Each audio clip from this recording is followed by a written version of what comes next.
record.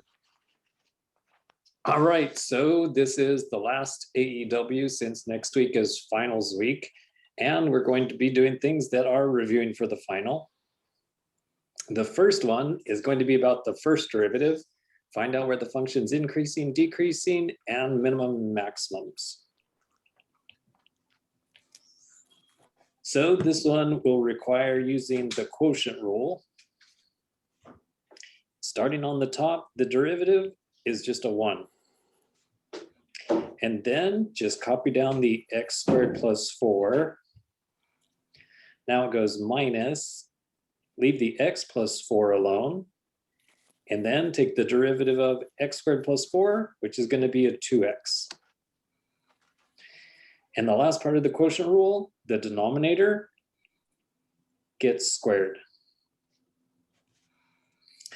And then I should simplify the numerator. The denominator, you could just leave it in parentheses, squared. There's no reason to multiply the denominator out. Then for the numerator, so when you distribute this 2x times x, that's going to be 2x squared. And then because of this, it's going to be negative 2x squared.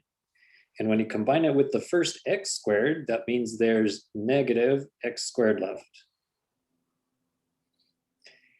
And then distributing the 2x to the 4 will be an 8x. And again, there's that negative sign. So that's going to be negative 8x. And then there's just a plus 4. So there we go. So in order to find minimums and maximums, you should find out where the derivative is equal to 0 and also where the derivative is undefined. Well, when you've got a quotient, that basically means break it into two problems. When does the top equal 0? And when does the bottom equal 0? So when the top equals 0, that's where the derivative doesn't exist. I'll do that on the left side. Negative x squared minus an 8x plus 4 equals 0. And when the bottom equals 0, that's where the derivative would be undefined because you would be dividing by 0. I'm just going to finish the one on the right real fast because I can see that has no solution. So you could take the square root on both sides.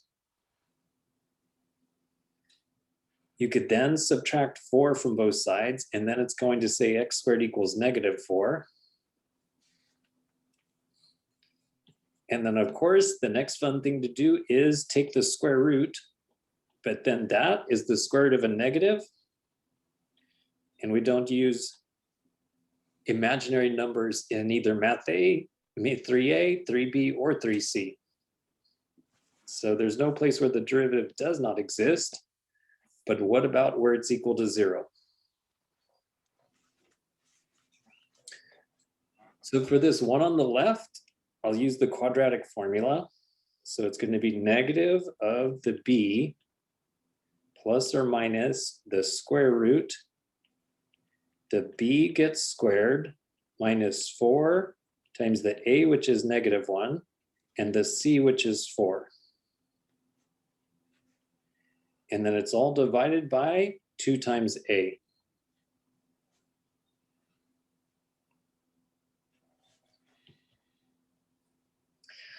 So then how much is inside the square root? So negative 8 squared, that would be 64. And then a negative times a negative, that's going to be positive. And 4 times 4 is 16. So inside the radical, there's an 80. So it's going to be 8 plus or minus the square root of 80 divided by negative 2. And then usually I would say you need to simplify the radical and simplify the fraction, but we're going to get a decimal answer anyway, so you might as well just type that in the calculator right now. So there was an 8 plus the square root of 80, and then that was divided by negative 2. And then if I do the same thing, with a minus the square root. Oh, they both have 0.472, so I think I could remember. One has a -8, the other one just has the 472. So x is equal to 0.472, x is equal to -8.472. And that's where the derivative equals 0. Does anybody have any questions? Am I going too fast? You could just go back up for a second. Back up. Yeah, okay, there we go. My printer's not printing, so I had to start writing.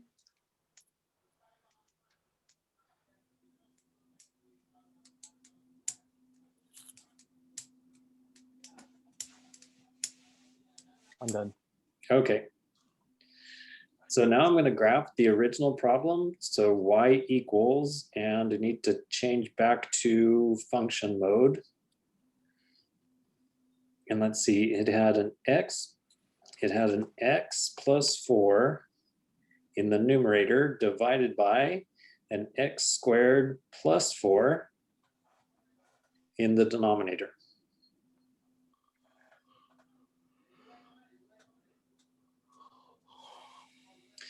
So right here is the maximum value.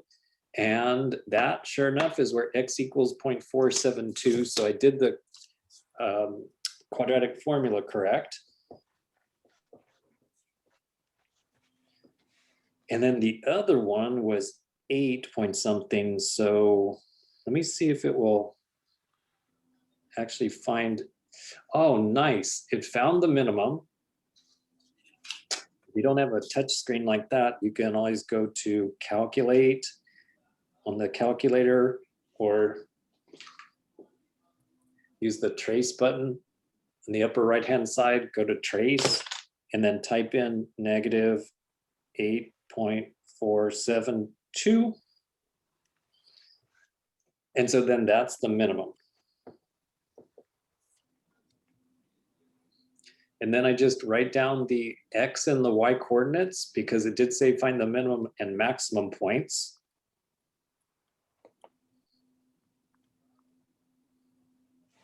Let's see, do I have enough room to draw a little sketch of the graph? So this is a little bit of an exaggeration that down here at -8.472, there's going to be a minimum, and then it's going to go up like this. And right here, there's a maximum.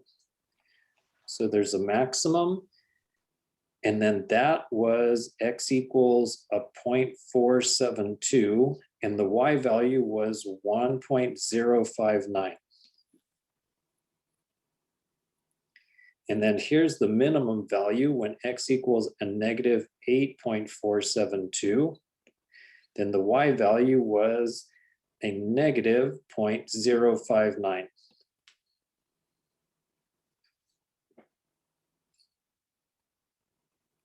So there's the minimum and maximum. And the other part was, where is it increasing and decreasing? So on this part that's in lime green, that's decreasing. And then also on the right side of the maximum, that's decreasing.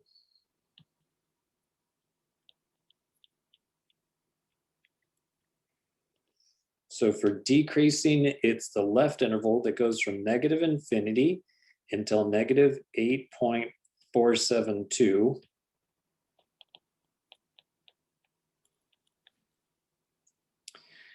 And then also the far right green side.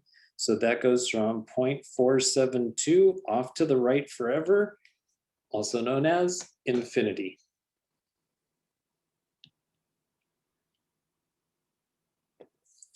And then the last part is this purple part. That's where it's increasing. So that's in between when x is a -8.472 until it gets to positive 0.472.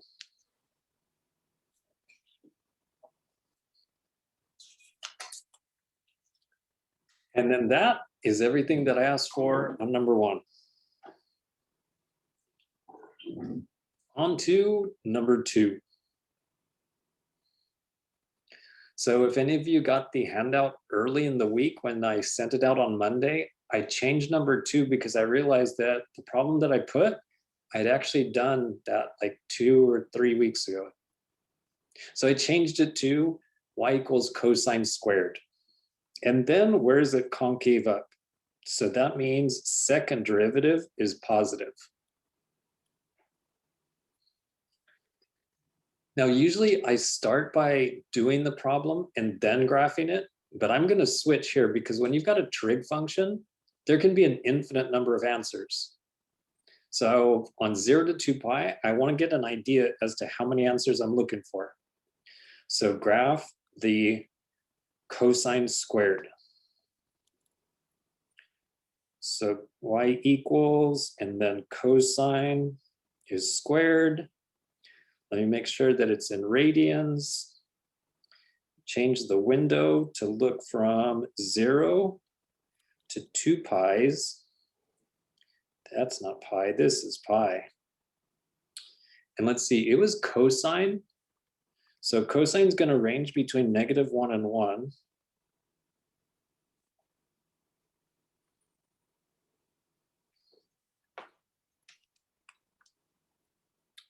That's not what I wanted. Take a picture.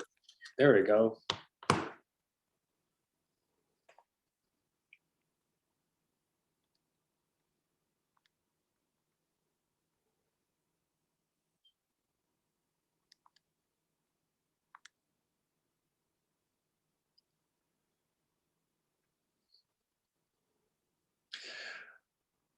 Okay, so we're talking about concave up and concave down, and like this part would be concave down, then right about here it would change, and then this would be concave up, and then right about here it would change, and then concave down. There's a third inflection point, and then this is concave up until right about here, and then this part would be concave down.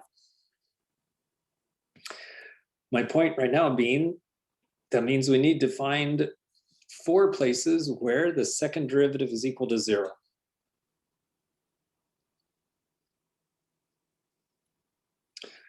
Okay, so for the first derivative, start with the power rule. The 2, you bring it in front and multiply.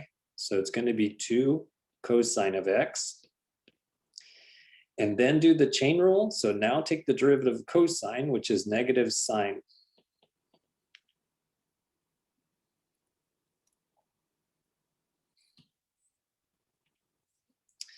And then this is going to be, I'm going to use the product rule. So I'm going to look at that orange blob as one of them, and this pinkish blob as the second one for the product rule. So the second derivative, the derivative of the cosine, that will be negative 2 sine of x. And then just copy down the negative sine of x. And plus, leave the 2 cosine of x alone. And now take the derivative of negative sine, which is going to be negative cosine.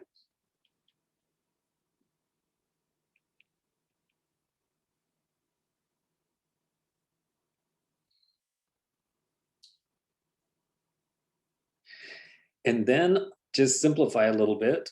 The first one has negative. It has negative times negative sine. So that's going to be positive sine squared. And also it has a 2. So there's going to be 2 positive sine squared. And then the next one will be minus 2 cosine squared.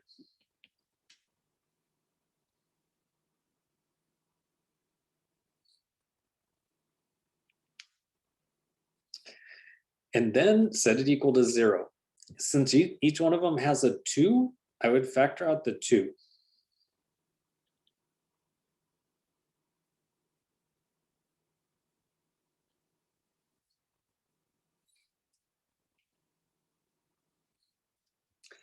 And then there's a whole bunch of different ways to proceed. You could look at it as sine squared minus cosine squared. You could factor that because that's a difference of squares.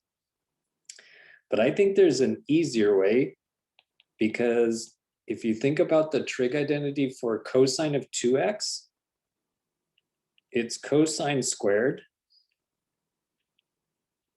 minus sine squared.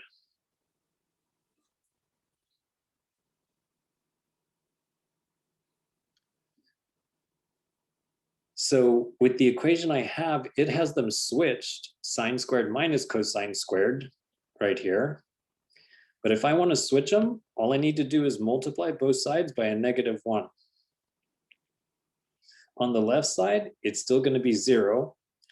And then on the right side, when you distribute that -1, it's now going to make the cosine squared positive and the sine squared negative.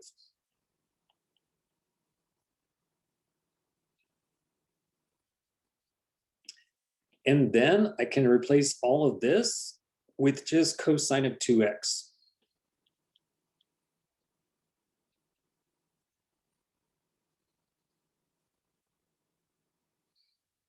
Now the 2 in front doesn't really matter. In fact, you could divide both sides by 2 and get rid of it.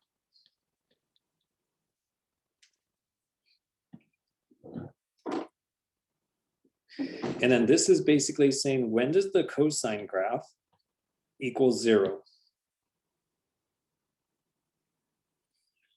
So the cosine graph would look like this from 0 to 2 pi. And then it equals 0 at these 2 points. And since pi is in the middle of the graph, that means this is going to be half of pi, or pi over 2. And this x-intercept is going to be 1.5 pi's, or 3 pi over 2. And that right there is where this comes in, because we're supposed to be looking for 1, 2, 3, 4 answers. And so far, we've only got 2 answers. So just continue the graph of cosine out until you get to 4 pi. And then we've got a third answer and a fourth answer.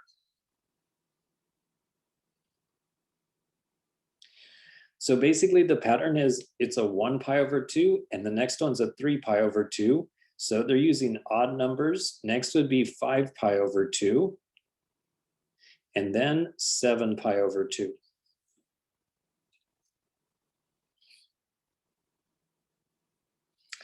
Now with all of that, I was ignoring the fact that it said 2x. So last, I just need to say that 2x equals pi over 2, or 2x equals 3 pi over 2, or it equals 5 pi over 2, or 2x equals 7 pi over 2.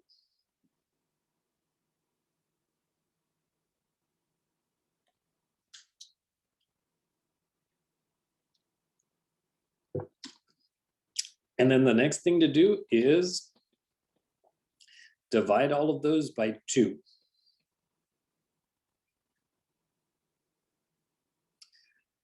So I'm going to write them down here. So when you divide by 2, the first one's going to become pi over 4, and then 3 pi over 4. Next will be 5 pi over 4, and 7 pi over 4.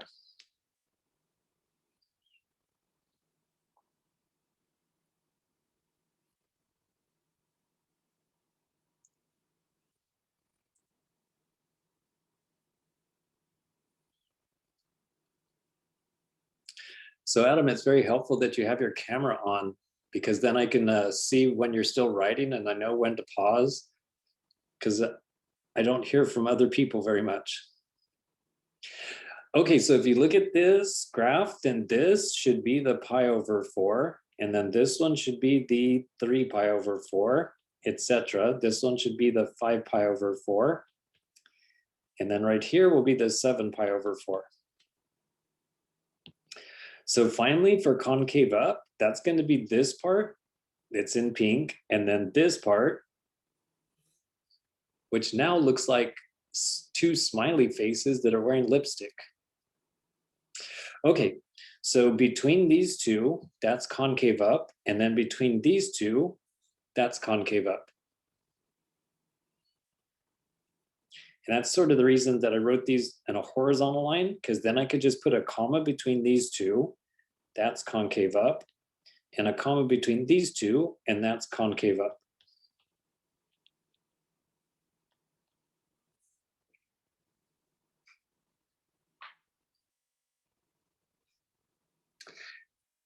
And then one last thing I should do before leaving this problem behind is I'll just randomly pick one of these. I'll pick 5 pi over 4. And if I did it right, that's going to be this point right here. But let's see if I did it right. So go to the value, and I picked 5.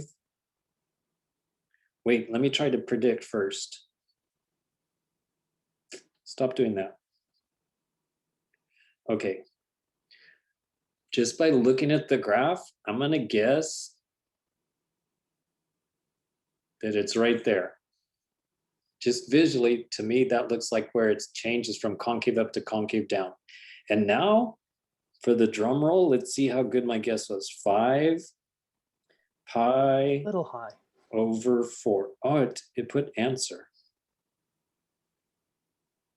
Where's the clear? 5, there we go. Pi divided by 4. And my answer was, my guess was a little bit too high. But anyway, that looks like it's correct. Does anybody have any questions on number 2?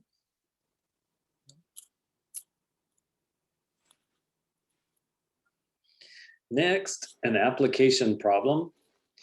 A farmer has to build a rectangular fence.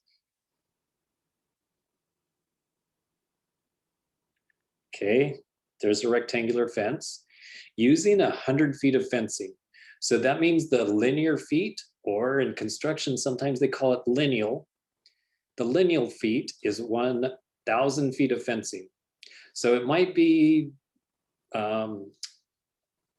what's that metal, the corrugated metal? Not corrugated, the Cyclone fencing? Yeah. So it might be metal fencing that's 6 feet tall. Doesn't really matter how tall it is, but as far as length, there's 1,000 feet of fencing. And it has to be partitioned into 3 congruent rectangles. So then divided into 3 same size rectangles. And then you might be saying, well, wait a second, how do we know that the rectangles aren't supposed to go like this?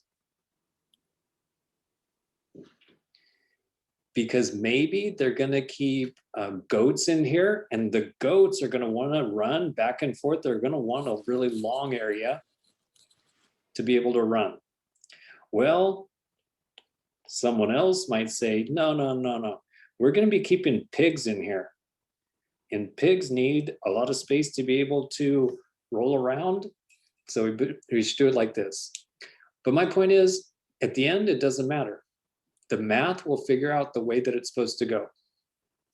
So for the sides, I don't know what they are, so I'm just going to call them X and Y. And by Y, I mean the whole bottom part.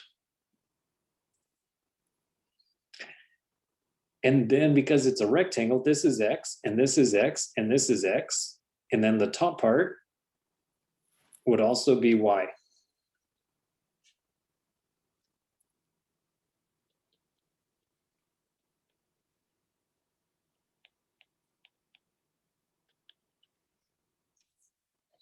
And with these word problems, you often need to do algebra in one area and then calculus, and it's good to keep them separate.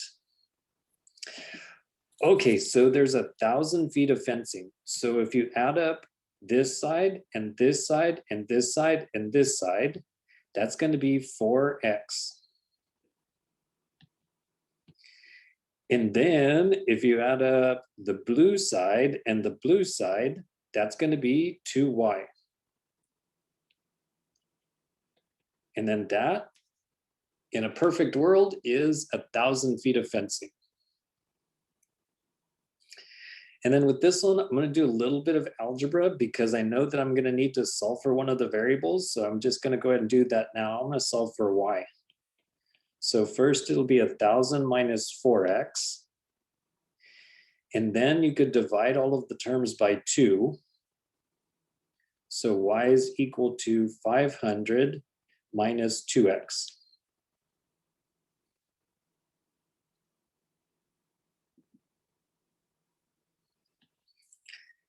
And then in the question, we're supposed to find the maximum area. So take the derivative and set it equal to 0 to find the maximum, but it needs to be the formula for area. Well, for this rectangle, it's basically just one side times another. So area is equal to x times y.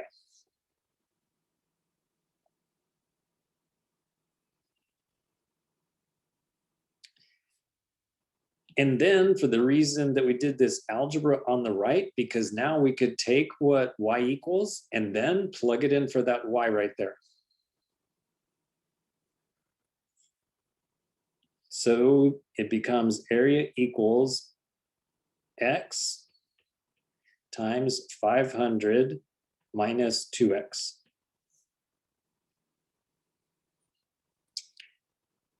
And with this, I could do the derivative with the product rule right now, but actually it would be a little bit easier just to distribute the x. So that would be 500x minus 2x squared.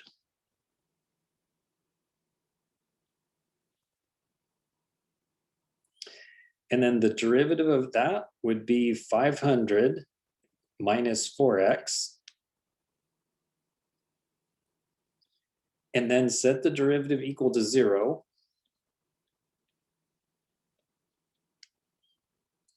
And then do 2 steps of algebra to solve for x. So add 4x to both sides.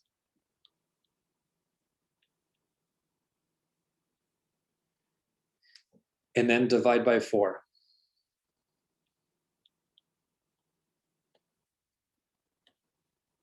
So that means that the x's are going to be 125 feet. That's going to make a pretty big fence. Should be able to keep a goat in there. The other thing is, it said find the dimensions, plural. So make sure that you find both the x and the y. And then we could do that by just using this equation right here. So then y is equal to 500 minus 2 by 125. So that is 500 minus 250 is 250. So that goat is going to have a lot of space because it's going to be 125 feet by 250 feet. Well, I guess that does include all 3 pens. So the 3 goats in total will have a lot of space to run around it. Does anybody have questions? You can corral horses in that. Yeah. Next on to some antiderivatives. So a good place to start is by trying U substitution. And when you have a fraction, it's good to start with that U equals the denominator.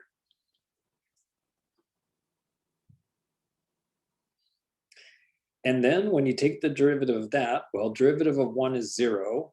And then plus the derivative of the e function is the e function. Then don't forget about the chain rule. Take the derivative of 2x is going to be 2.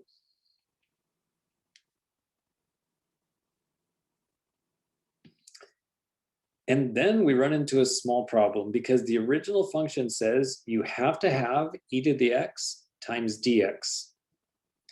But we have e to the 2x times dx. And the only way that you could get rid of this 2 would be to square root both sides. That would be fine for the e function, but then the problem would be you'd have the square root of du and you'd have the square root of dx.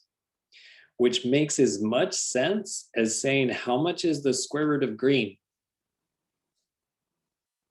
Square root of dx doesn't even exist. N'existe pas.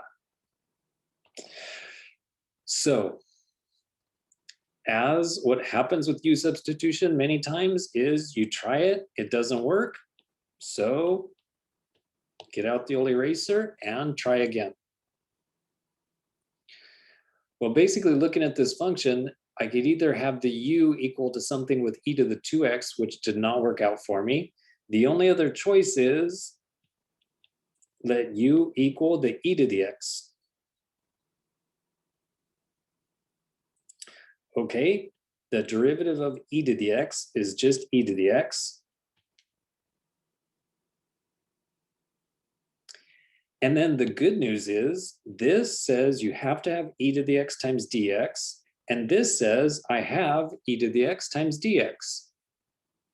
So that is very good news.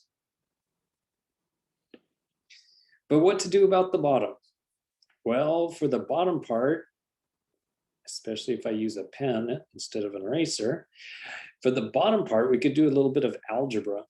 So before doing the u substitution, I'll do a little bit of algebra.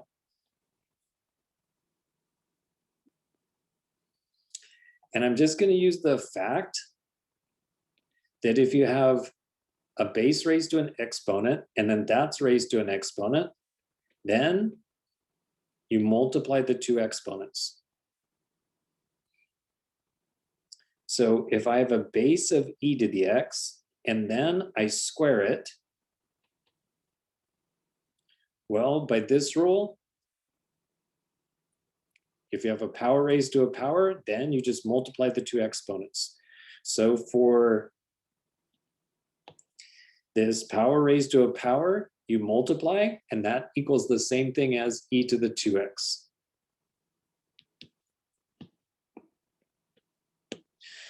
Which means that this u substitution is going to work.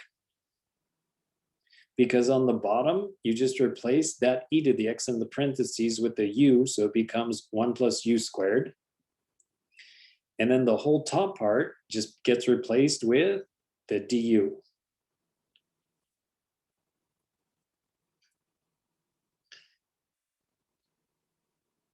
And then it's at that point right there that your brain should go, oh, wait a second, I know that one. Let me search through my memory. And it's still highlighted from last Tuesday. So that's this one.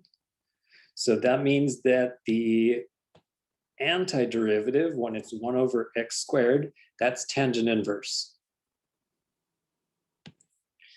So that is what we have, except we have the letter u instead of the letter x. So that is tangent inverse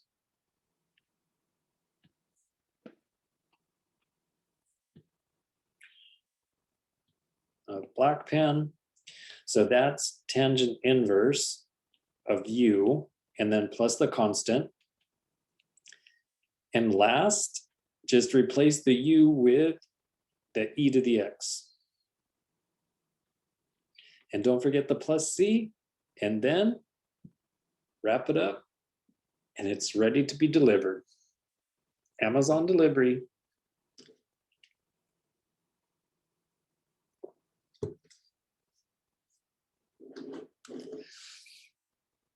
Next, number 5. So again, try u substitution, and because it's got a denominator, then that's a good place to try. So let u equal 1 plus secant of x. And then the derivative. Well, the derivative of 1, that's 0, so it's going to be 0 plus. And the derivative of secant is secant times tangent.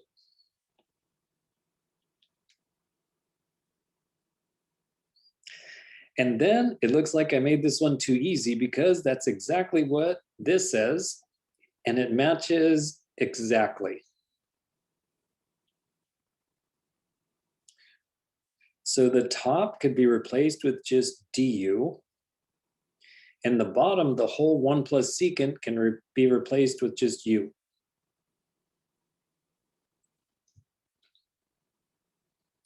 So then we need, what's the antiderivative for du over u? And for those of you that got it, congratulations. So it's this one right here.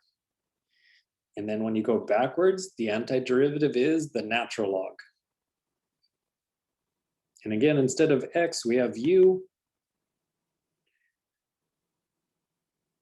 So it's going to be the natural log of u. And then plus c. And then replace the u with the 1 plus secant of x. And one technicality is because you can't take natural log of a negative number, technically, I'm not supposed to be using parentheses. Technically, I'm supposed to use absolute value.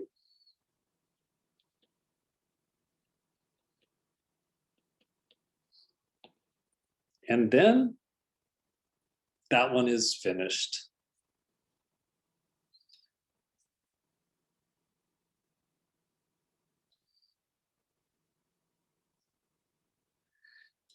Next, given this parabola on the interval from 1 to 4, find the value guaranteed by the mean value theorem. So I'm going to graph it to be able to demonstrate the idea of the mean value theorem. So it's x squared minus 5x plus 3. X squared minus 5x plus 3.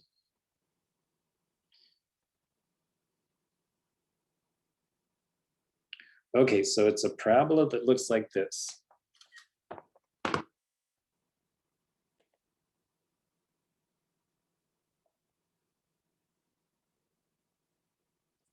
Why did they switch the order of the pictures?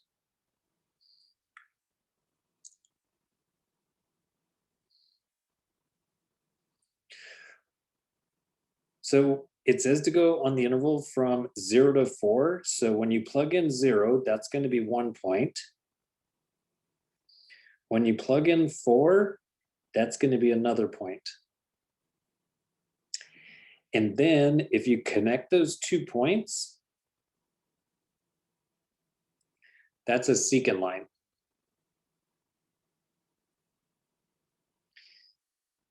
Now make a copy of that line and paste it. Oh, I got a little more than just the black line. So the black lines are parallel. I made a copy of it. They're parallel.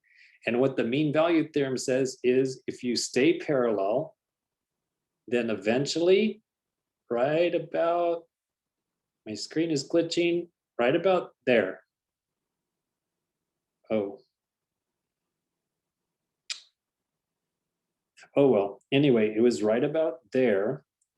Come on, pen. There we go. It was, come on, pen. There we go. It was right about there that the 2 lines were parallel. It looks so much better when I did it before, but it wouldn't overlay correctly. So this one is a secant line.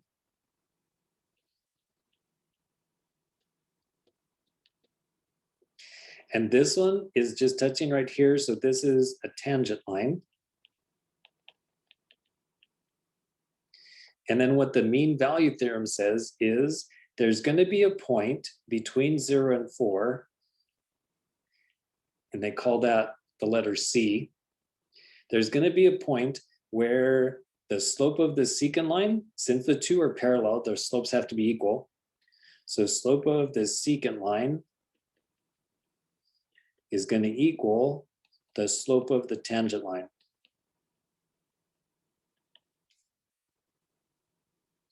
So as far as pictures and words, that's what the mean value theorem says.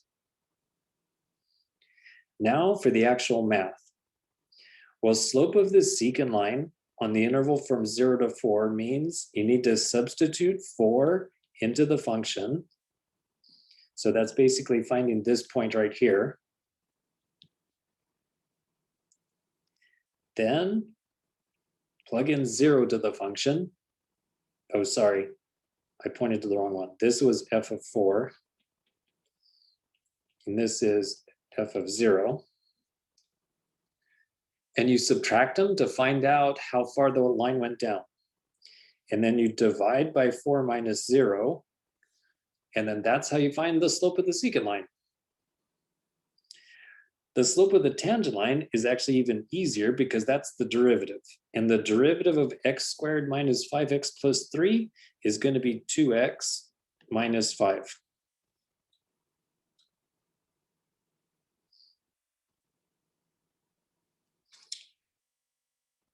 So I need to know what f of 4 is. And of course, I could just use the calculator, but sometimes I like to just do the arithmetic myself. So it's going to be 4 squared minus 5 times 4 plus 3,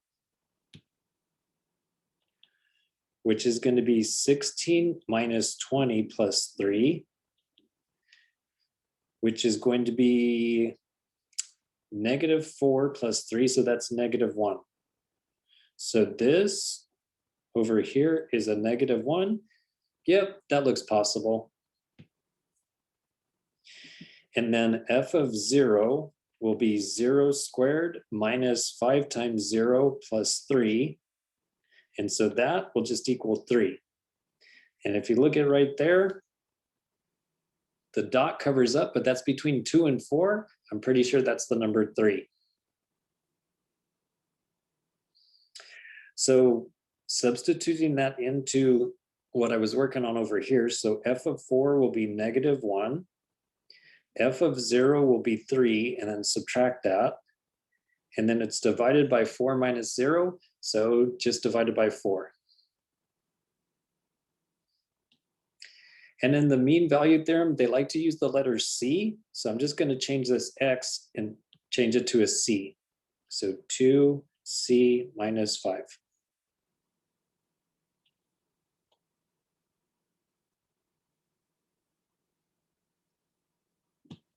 And then on the left side, there is a negative 4 divided by 4,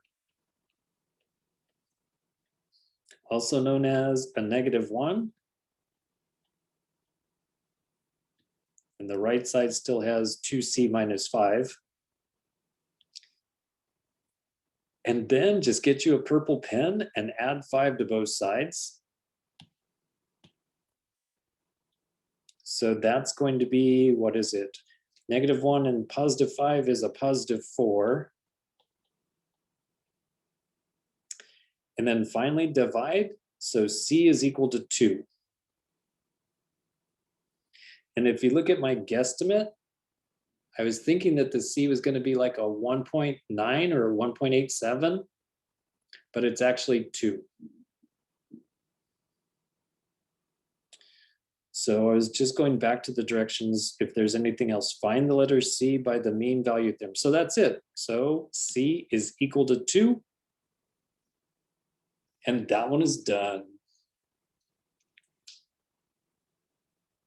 It's 5:47 already. Feels like we just got here.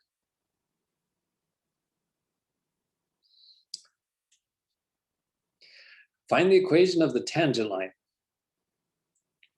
So use the slope is equal to the derivative.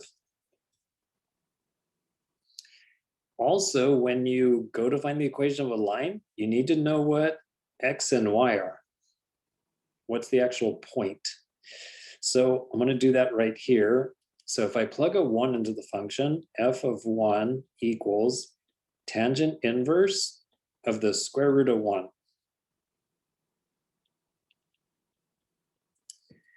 And tangent inverse of 1, that is pi over 4.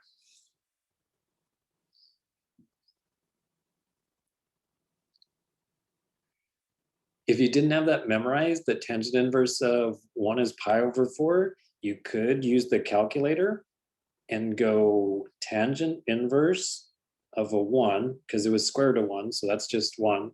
Tangent inverse of 1 is this many. And then perhaps you look at that decimal and you go, oh, clearly that's pi divided by 4. If not, you could go divide this by pi, and then math, change that to a fraction. And then it's telling you that it's 1/4 of pi.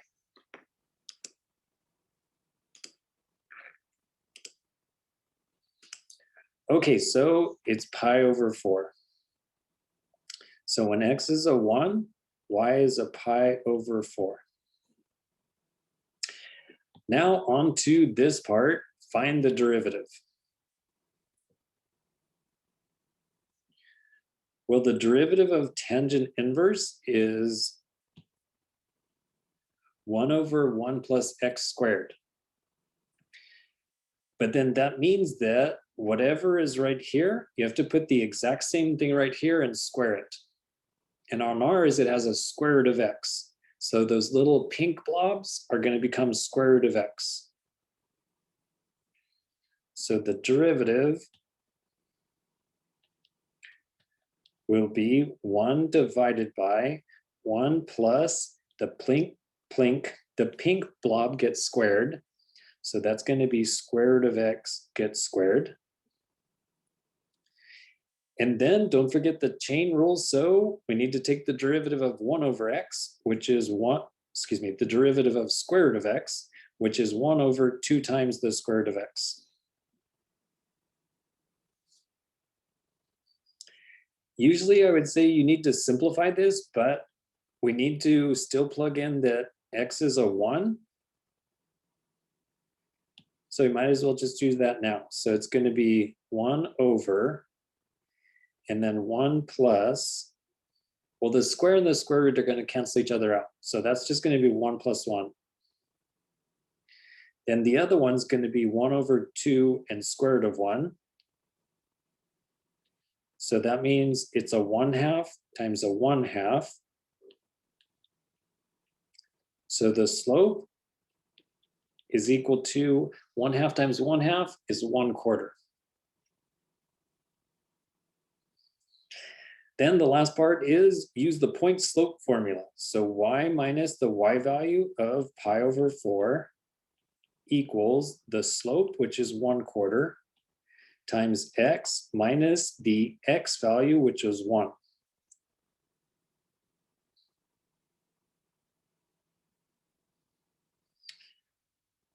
And then finally, distribute the 1/4 and then also add the pi over 4 to both sides.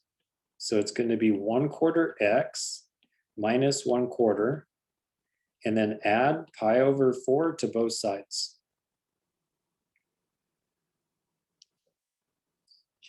And then that is the equation to the tangent line of the tangent line.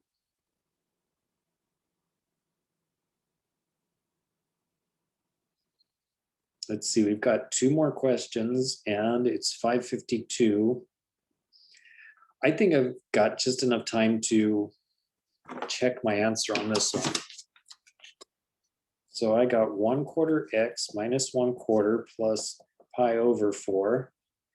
And then we're talking about tangent inverse of the square root of x. So let me graph tangent inverse of the square root of x.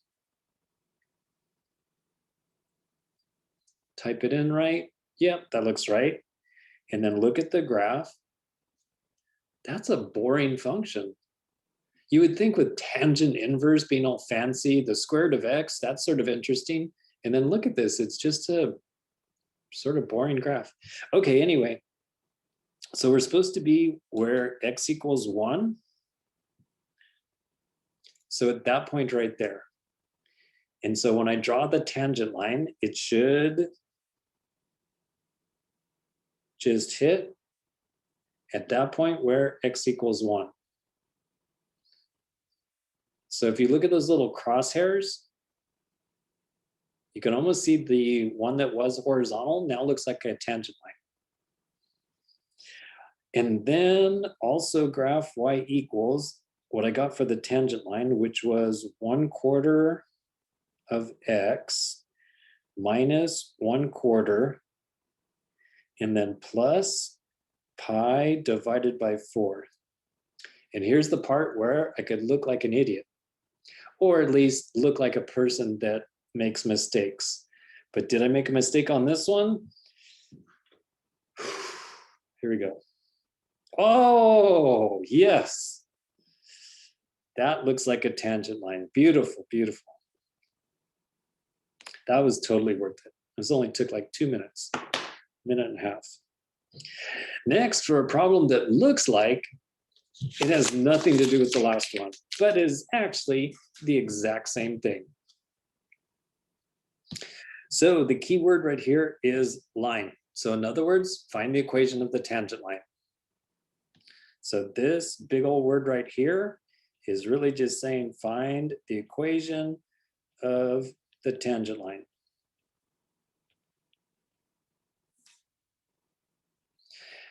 Now in the last one, it actually said what the function is.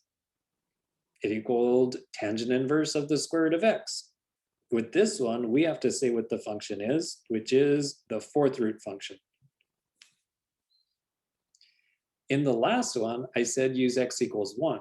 Well, in this one, you have to pick what to use, and it should be something that's close to 81.1, and it should also be something that you could take the fourth root of. So I'm going to use 81. So for one thing, I could find the y value. If you substitute 81, it's going to be the fourth root of 81, which really means take the square root of it. That's 9. Now take the square root a second time.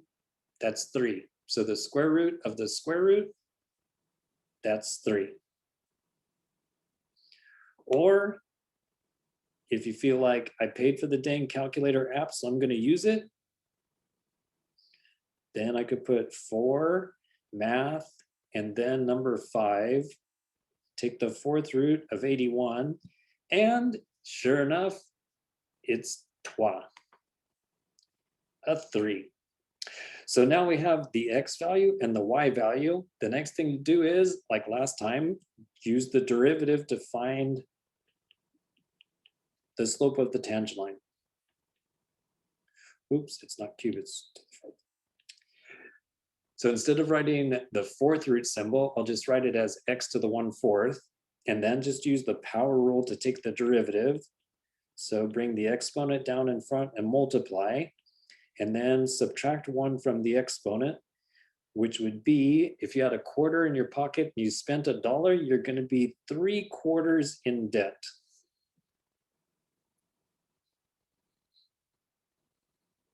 And then, because I don't like to use negative exponents in my answer, I'll rewrite it as 1/4, and x is to the 3/4 power.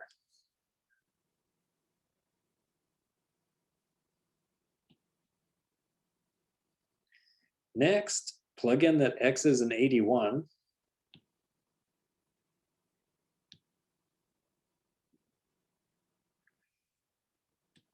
I just erased part of my 4. There we go.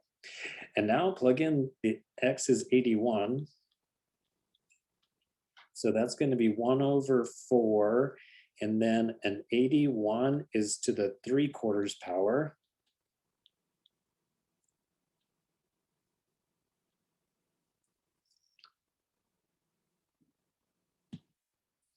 And then this 4 down here means take the fourth root of 81.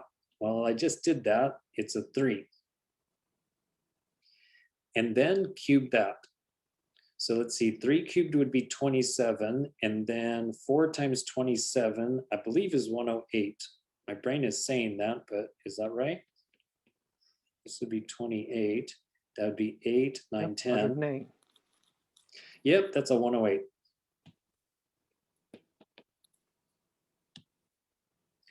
So the equation of the tangent line would go y minus the y value of 3 equals the slope, which is 1/108, and then x minus the x value of 81.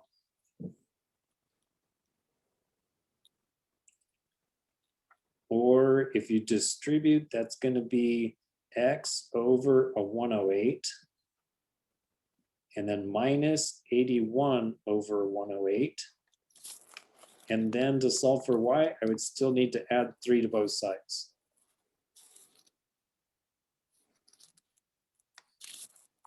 So how much is a negative 81? Negative 81 3/4. over 108 plus 3. Oh, that's different. Math, change that to a fraction. Oh, that reduced nicely. It's just 9/4.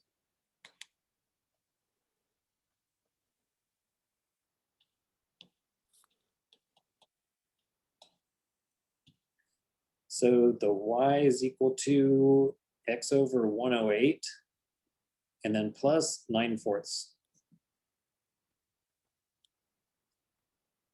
So that was basically finding the equation of the tangent line. And now the very last thing is, the question was asking about, well, what about when you plug in an 81.1? So the last step is, for this equation, plug in 81.1. And then this is going to be a good approximation for the 4th root of 81.1.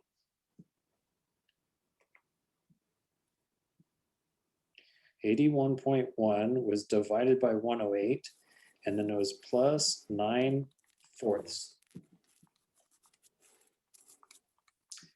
And the calculator tells me that it's a 3.001. So my answer is 3.001. And then I want to check and see how accurate is that. So if I go back to the calculator and tell it I want to take the 4th root and then math number 5 of 81.1, how good was my estimate? And as far as 3 decimal places, it is a very good estimate. So that one even deserves a little happy face.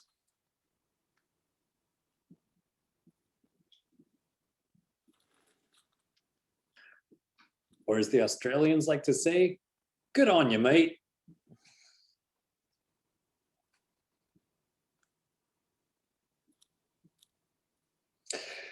So with this problem, even just doing that part can be challenging. And then it's a product, and then its tangent is squared, and then inside the tangent there's e to the x. That's a lot of stuff. So what we could do is use logarithmic differentiation.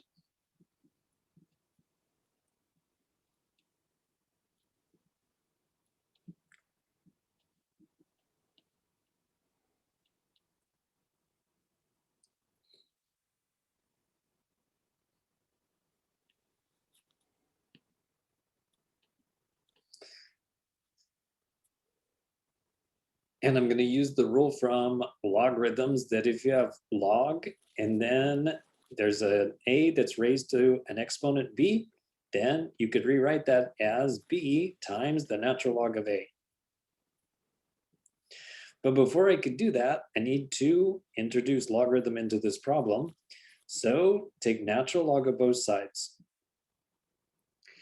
You could use any logarithm you want to, but taking derivatives, well, when you've got natural log, that's the easiest.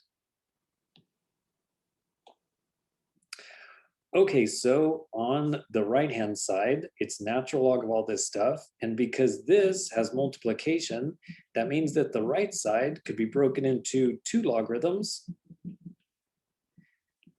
And then you add them together.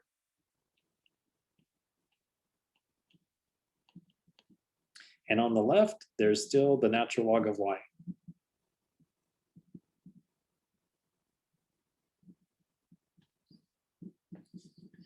So now use the property from logarithm where you take the exponent and bring it down and multiply. Y también aquí, with this 2, you could also, that's an exponent that means squared, so you could put that in front. So on the left, it's still going to say the natural log of y, and then it's going to say x times natural log of x plus 2 times the natural log of a tangent, and then inside its parentheses is e to the x. So basically, we've taken one complicated problem and then broken it into a couple of easier problems to take the derivative of. Starting on the left side, the derivative for natural log will be 1 over y.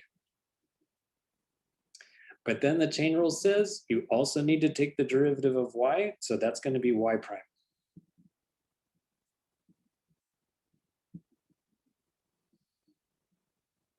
And then on the right side,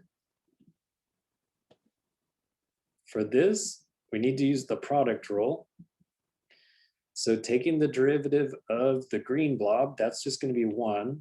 And then just write down the blue one, plus leave the green blob alone, and then take the derivative of natural log, which is 1 over x.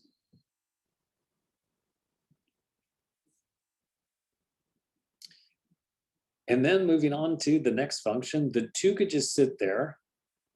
The derivative of natural log is 1 over whatever the argument is. So that's going to be 1 over tangent of e to the x. Then do the chain rule, take the derivative of tangent, which is secant squared. And finally, the e to the x is saying, hey guys, what about me? Don't forget about me. So don't forget about the e to the x. The derivative of e to the x is e to the x. Then we just need to solve for y prime. So multiply both sides by y. Then they cancel on the left side. So the left side just has y prime equals. And this purple y, instead of leaving the letter y, I should go back to the very first step and put what y equals. So that is x to the x times the tangent squared. So that's the original problem. X, ooh, the answer is supposed to be written in black ink. X to the x times tangent squared of e to the x. Okay, so that takes care of the purple y.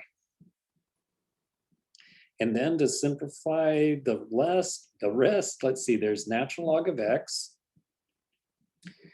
And then these two x's are going to cancel each other out. So that's just going to leave plus 1. And moving on to the other one, there isn't really anything obvious we could do to cancel. I think I would put the e to the x in front by the 2, so nobody forgets about him again. And then just recopy the secant squared, and then also the tangent.